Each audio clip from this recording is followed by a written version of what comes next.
Gen Scroll, vivre comme des zombies dans la dopamine numérique.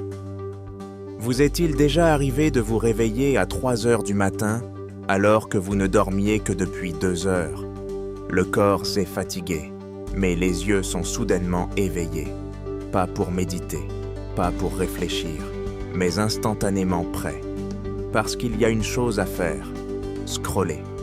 L'humeur remonte comme une petite poussée d'énergie, mais ce n'est pas le corps corporel qui se réveille, c'est la dopamine. Et ce petit moment à 3 heures du matin explique peut-être pourquoi, plus tard dans la journée, on se sent vide. Dans cette vidéo, nous allons comprendre ce qui se passe réellement dans le cerveau quand on scrolle, pourquoi cela semble agréable et pourquoi cela renforce discrètement la sensation de batterie faible. Bienvenue dans l'espace Galongsoir. N'oubliez pas de liker et de vous abonner, puis appuyez sur la cloche pour être le premier à regarder la prochaine vidéo. Nous vivons à une époque qui ne devient jamais vraiment silencieuse. Le fil d'actualité ne se termine jamais. Les notifications sont toujours là. Il y a toujours quelque chose de nouveau à regarder. Scroller semble facile. Cela ne demande pas d'effort, pas de grandes décisions, juste glisser. Et parce que c'est léger, nous confondons cela avec du repos. Alors que la plupart du temps, ce n'est qu'une distraction. Le manque d'énergie ne vient pas toujours d'une vie trop lourde. Parfois, c'est simplement parce que le cerveau ne cesse jamais de recevoir des stimulations. Trop d'entrées, pas assez de vide. Et paradoxalement, c'est le vide qui devient inconfortable. Chaque fois que nous scrollons et découvrons quelque chose d'intéressant, le cerveau libère une petite dose de dopamine. La dopamine n'est pas l'hormone du bonheur. C'est plutôt un signal qui dit « continue ». Les recherches en psychologie comportementale, depuis B.F. Skinner, montrent que les récompenses imprévisibles sont les plus puissantes. On appelle cela le variable reward schedule.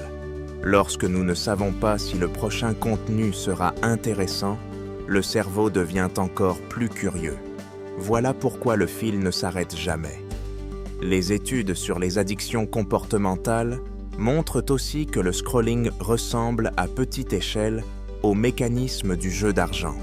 Ce n'est pas une substance qui rend dépendant, mais une boucle d'anticipation répétée, de petites impulsions de dopamine, encore et encore, toute la journée, et ces petites impulsions constantes finissent par fatiguer le système nerveux. C'est là que la sensation de batterie faible apparaît. Pas une dépression, pas un drame, juste un vide subtil mais constant. Si la dopamine est une curiosité qui ressemble au bonheur, l'autopilote est l'étape suivante. Au début, on scrolle par curiosité. Une petite dose de dopamine arrive, puis on recommence. Répété suffisamment souvent, le cerveau apprend. En neurosciences, on parle de formation d'habitude via les ganglions de la base. Cette zone du cerveau automatise les comportements répétés. Plus le schéma ennui flèche, scroll, flèche, petite dopamine se répète, moins il demande d'efforts conscients. Le cortex préfrontal, responsable des décisions rationnelles, intervient moins. Le système d'habitude prend le relais. C'est pourquoi nous ouvrons parfois une application sans avoir réellement décidé de l'ouvrir. Ce n'est pas une perte totale de contrôle. C'est une efficacité biologique. Le cerveau cherche toujours le chemin le plus rapide vers la récompense. Et à l'ère numérique, la récompense la plus rapide, c'est le scroll. Quelques minutes répétées chaque jour suffisent à renforcer cette boucle. À ce stade, ce n'est plus un choix conscient. C'est une réponse par défaut. Autopilote. La solution n'est pas de supprimer toutes les applications, ni de faire une détox extrême. Les extrêmes échouent tout souvent. Commencez petit. Quand la main veut scroller par ennui ou par vide, attendez 1 minute. 1 minute sans écran. pas pour vous punir, mais pour vous demander « Ai-je besoin de repos ?» ou « Suis-je en train d'éviter quelque chose ?» Si vous avez besoin de repos, choisissez quelque chose qui restaure vraiment. Fermez les yeux, respirez, restez immobile. Les recherches sur la régulation de la dopamine montrent que de petites pauses régulières aident à rééquilibrer le système de récompense. Pas une révolution, juste de petites pratiques.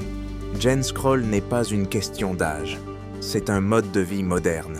Et peut-être que la liberté aujourd'hui n'est pas d'avoir accès à tout, mais de pouvoir s'arrêter un instant sans ressentir le besoin de scroller à nouveau.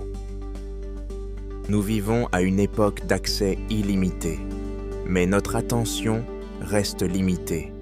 Et la manière dont nous utilisons cette attention façonne silencieusement la qualité de notre vie. Pas dramatique, pas extrême, juste une petite décision. Être présent ou glisser encore une fois. Si vous souhaitez approfondir le sujet sur la fatigue mentale, la distraction et comment préserver votre clarté dans la dopamine numérique, vous pouvez lire l'article complet sur galongswa.com. Le lien est dans la description.